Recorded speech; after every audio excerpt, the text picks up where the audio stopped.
Hujan deras disertai angin kencang yang terjadi di Kota Malang pada Senin petang mengakibatkan pohon tumbang dan menimpa 5 bangunan. Tidak ada korban jiwa dalam peristiwa tersebut, namun kerugian ditaksir mencapai ratusan juta rupiah. Pohon beringin yang diperkirakan berusia puluhan tahun yang tumbuh di pertigaan Jalan Raya Arjowinangun tumbang setelah diterjang hujan deras disertai angin kencang. Tumbangnya pohon beringin ini menimpa 5 bangunan warung yang berada di pinggir jalan. Dari 5 bangunan tertimpa, 3 bangunan kondisinya rusak parah. Suryadi, salah satu pemilik warung yang bangunannya hancur tertimpa pohon tumbang tersebut, mengatakan bahwa saat kejadian, kawasan tersebut diguyur hujan deras disertai angin kencang. Menjelang malam, pohon beringin yang tepat berada di sebelah warungnya tumbang. Dirinya bersama keluarganya pun langsung lari keluar untuk menyelamatkan diri. Tidak hanya bangunan, bahkan sepeda motor miliknya juga rusak tertimpa pohon. Jam 5 sore, jam 5 kurang. Kurang itu aku lagi di kamar sama istri, jadinya pertamanya kan petir, terus bergetar. Punya aku lagi tiduran langsung mati lampu, langsung jatuh semua. Itu pelan-pelan atau langsung, Mas? Pelan, gitu. Waktu itu di warung ini ada pelanggan? Nggak ada, Pak. Pas hujan soalnya ya? Kita cuma berempat. Aku sama istri, sama adik ipar, 2. Anak kan lagi ngaji gitu. Ini anak nggak apa-apa. Berarti saat kejadian pelanggan tidak ada, Mas ya?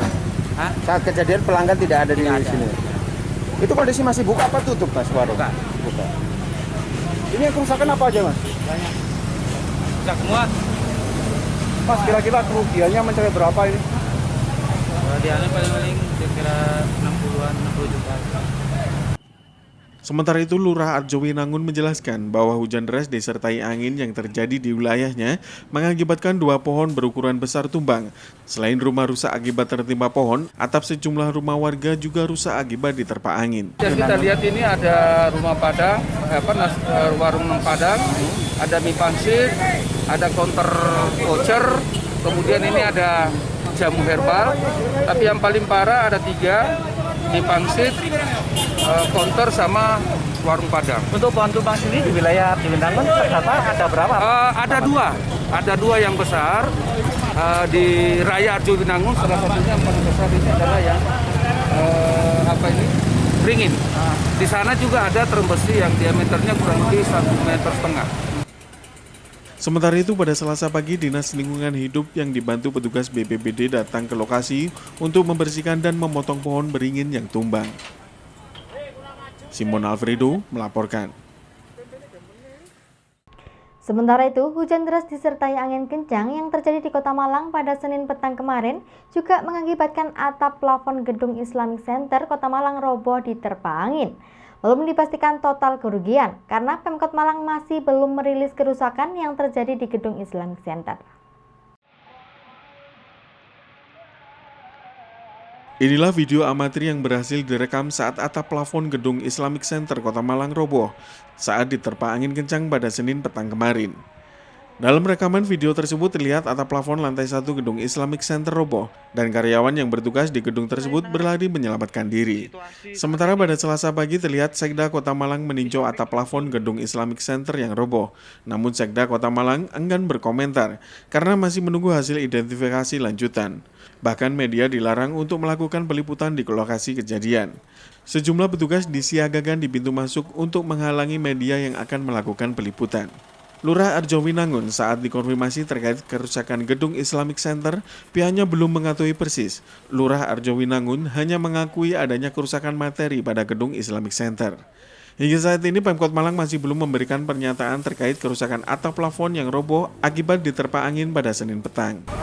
Analisa ya, kami sendiri belum melihat ke sana karena memang kami fokus di wilayah warga dulu yang terdampak langsung dengan warga seperti yang panjenengan lihat ini. Berarti kerusakannya hanya material ya, Pak ya? Insya Allah material. Simon Alfredo melaporkan.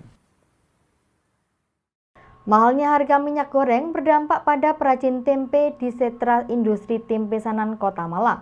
Perajin tempe terpaksa mengurangi produksi karena mahalnya ongkos biaya produksi. Perajin tempe di sentra industri tempe Sanan Kota Malang terpaksa mengurangi produksi semenjak naiknya harga minyak goreng di pasaran. Pengurangan produksi ini terpaksa dilakukan karena tingginya ongkos produksi untuk membeli minyak goreng dibandingkan dengan keuntungan yang didapat. Kosim, salah satu perajin tempe di Sanan, mengatakan bahwa sejak harga minyak goreng yang naik, dirinya terpaksa mengurangi produksi sebanyak 75%. Biasanya sebelum harga minyak goreng naik, sehari bisa memproduksi sebanyak 1.000 hingga 2.000 bungkus tempe.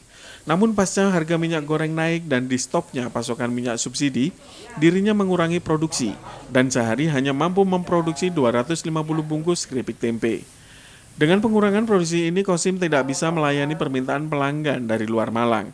Sementara, selain mengurangi produksi keripik tempe, sejumlah perajin juga terpaksa mengurangi karyawannya karena kesulitan dalam membayar gaji. Perajin berharap agar pemerintah menstabilkan harga minyak goreng, sehingga perajin tempe di Sanan kembali memproduksi tempe seperti semula. Sangat berpengaruh karena kita untuk produksi nggak bisa banyak.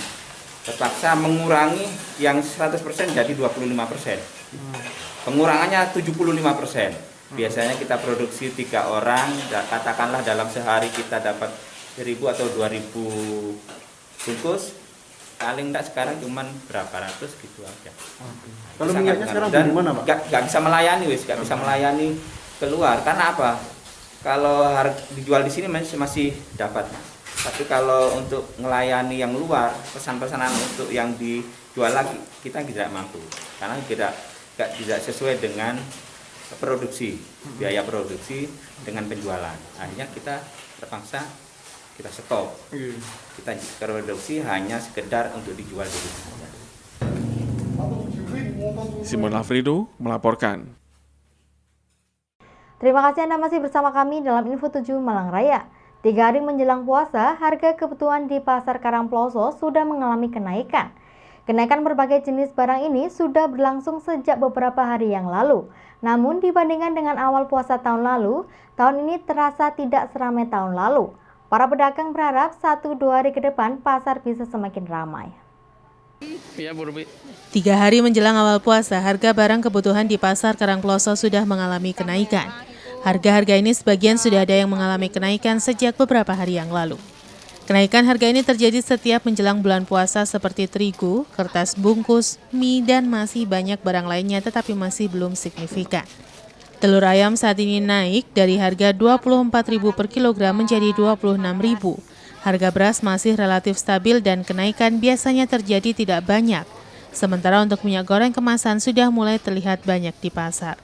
Sementara itu untuk jumlah kunjungan ke pasar terlihat meningkat dan biasanya sampai awal puasa, aktivitas pedagang kembali normal dan pasar mulai ramai pada 15 hari menjelang Lebaran.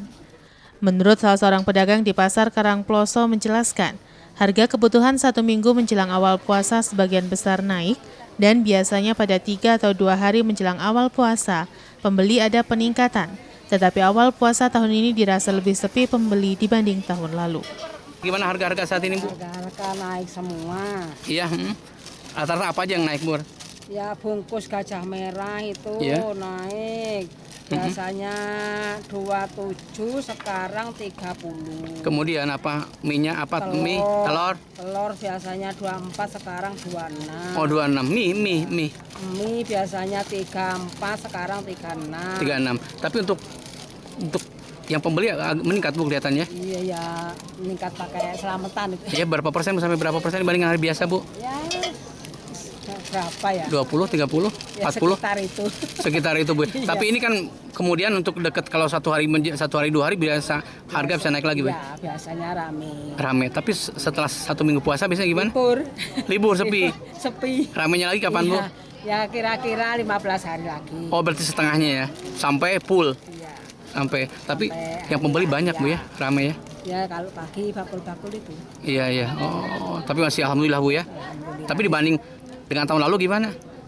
Ya masih yang tahun lalu. Ramai tahun lalu. Ya. Oh, padahal sekarang sudah mulai bebas juga kan sekarang. Terima kasih. Apa? Orang kerjaan kan sulit ya kan. Oh, gara-gara itu, Bu ya. Jadi masih daya beli mungkin masih kurang, Bu ya. Tuan Hikmawan melaporkan. Menjelang awal puasa, jumlah kunjungan ke Pasar Karangploso Kabupaten Malang mengalami peningkatan. Area luar dan dalam pasar ramai aktivitas jual beli dan juga kendaraan parkir. Diperkirakan dalam 1-2 hari ke depan, pasar akan ramai pengunjung untuk persiapan menyambut Ramadan. Menjelang puasa, jumlah pengunjung Pasar Karangploso mulai ada peningkatan sejak beberapa hari yang lalu. Area dalam terlihat pengunjung yang memenuhi area pasar untuk keperluan membeli kebutuhan harian. Sejak subuh, aktivitas pedagang dan pembeli sudah ramai sampai menjelang pagi, dan diperkirakan dalam beberapa hari ke depan pasar bisa semakin ramai oleh pengunjung yang akan berbelanja mempersiapkan kebutuhan menyambut awal Ramadan. Seperti yang terlihat di pedagang sayur dan bumbu juga ramai pembeli. Ikan, ayam, dan bahkan daging juga terlihat ramai pembeli, walaupun pada umumnya harga sudah mengalami kenaikan. Menurut salah seorang juru parkir di Pasar Karangploso menjelaskan, kenaikan jumlah pengunjung masih belum signifikan, walaupun lebih ramai dibandingkan hari biasa, dan biasanya pada 1 atau 2 hari awal puasa pengunjung akan mengalami peningkatan yang signifikan, seperti pada awal puasa tahun lalu. Di lokasi terlihat area dalam pasar banyak warga yang berbelanja untuk kebutuhan sehari-hari, khususnya jelang awal Ramadan. Tetapi ramainya pasar saat ini sangat jauh berkurang dibandingkan beberapa tahun yang lalu, karena saat ini penjual kebutuhan dengan menggunakan sepeda motor semakin banyak. Ada peningkatan Pak, tapi agak siang sedikit. Iya, yang di dalam juga agak lumayan juga ya? Iya, kalau pagi untuk obrok-obrok itu. Oh iya. Kalau orang kampungan itu ya. Kita jam 7-an lah. Jam 7. Sampai berapa persen bisa naiknya Pak? Ya 30% lah Pak. 30% ya? Setiap setiap hari. Setiap menjelang. Ya.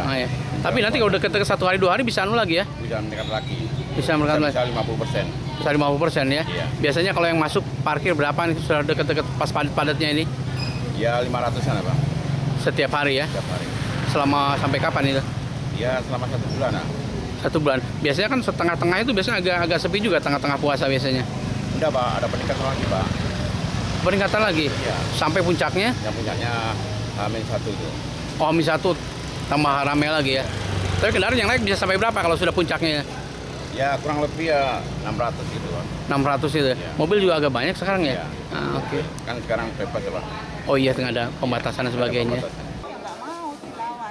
Iwan Hikmawan melaporkan. Terima kasih Anda masih bersama kami dalam Info 7 Malang Raya. Sebanyak 246 calon wisudawan Fakultas Ekonomi dan Bisnis atau FEB Unisma semester gasal tahun akademik 2021-2022 mengikuti kegiatan yudisium kelulusan secara online dan offline. Kegiatan ini dihadiri langsung oleh Dekan FEB Unisma Nurdiana SEMSI. Selasa 29 Maret 2022 bertempat di Gedung Pascasarjana lantai 7 Unisma.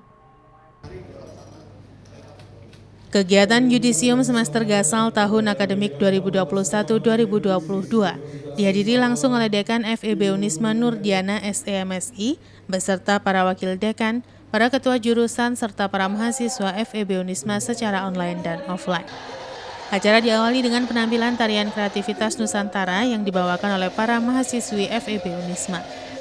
Memasuki acara selanjutnya menyanyikan lagu Kebangsaan Indonesia Raya dan Syubanul Waton dan dilanjutkan dengan pembacaan SK Rektor oleh Wakil Dekan 1 Afifuddin SEMSA AK tentang yudisium semester gasal dan lulusan terbaik.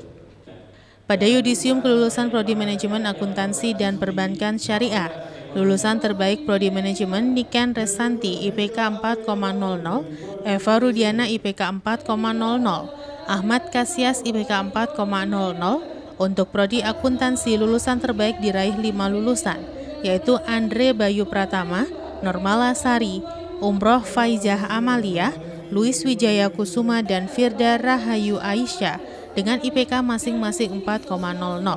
Serta Perbankan Syariah lulusan terbaik diraih oleh Nafilah Lailah Wardana dengan IPK 3,89.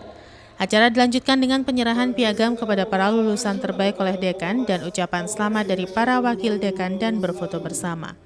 Pada kesempatan tersebut juga ditampilkan video lulusan terbaik. Dalam sambutannya, Dekan FEB Unisma Nurdiana SEMSI mengucapkan selamat atas keberhasilan menyelesaikan perkuliahan di FEB Unisma dan kelulusan tahun ini terasa spesial karena kondisi pandemi, karena proses perkuliahan dilakukan secara daring. Pembelajaran dan proses pendukung pembelajaran yang tetap dilaksanakan dengan maksimal oleh fakultas. Fakultas Ekonomi dan Bisnis Unisma sangat berterima kasih kepada para lulusan berprestasi, baik prestasi akademik maupun non-akademik, yang telah mengangkat nama baik FEB Unisma ke kancah nasional maupun internasional. Acara diakhiri dengan penyerahan piagam kelulusan oleh masing-masing Ketua Prodi Manajemen, Akuntansi, dan Perbankan Syariah. Hari ini kita melakukan yudisium kelulusan dari Kota tahun 2021 ya. Ini ada 200 lulusan mulai dari Desember sampai Februari 2022. Selanjutnya, Devian Zaro dari Tuban. Ada 3 prodi yang kami luluskan, manajemen merupakan lulusan paling besar prioritas.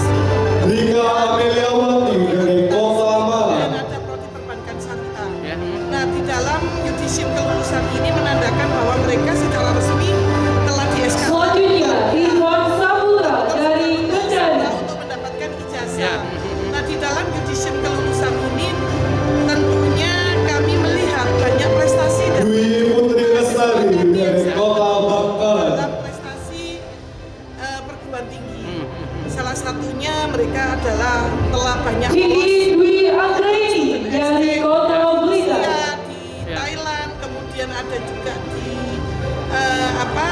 Filipina, Malaysia dan lain sebagainya. Feni Dwi Silviani dari Kota Pasuruan. Secara di international conference mereka juga ada yang termasuk mendapatkan mahasiswa berprestasi mendapatkan program hibah dari Selanjutnya, atas nama Soradila India Khairunisa dari Kabupaten Malang.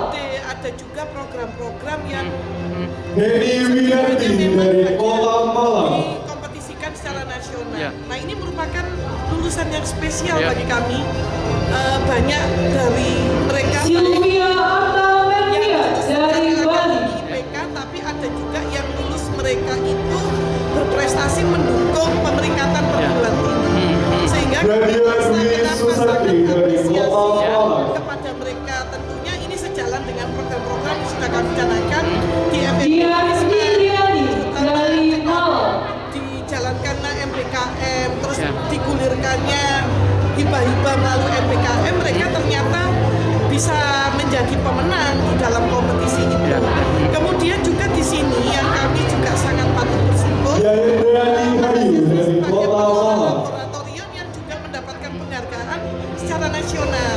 Yang tadi ada juga dari Galeri Investasi sehingga kita prestasi nasional dari Tuban. Modal Indonesia. Kemudian yang pengelola Tech Center ini menjadikan Tech Center Ari Firmansyah dari Kabupaten Pamekasan sebagai pilot project inklusi kesadaran pajak. Iwan Hikmawan melaporkan.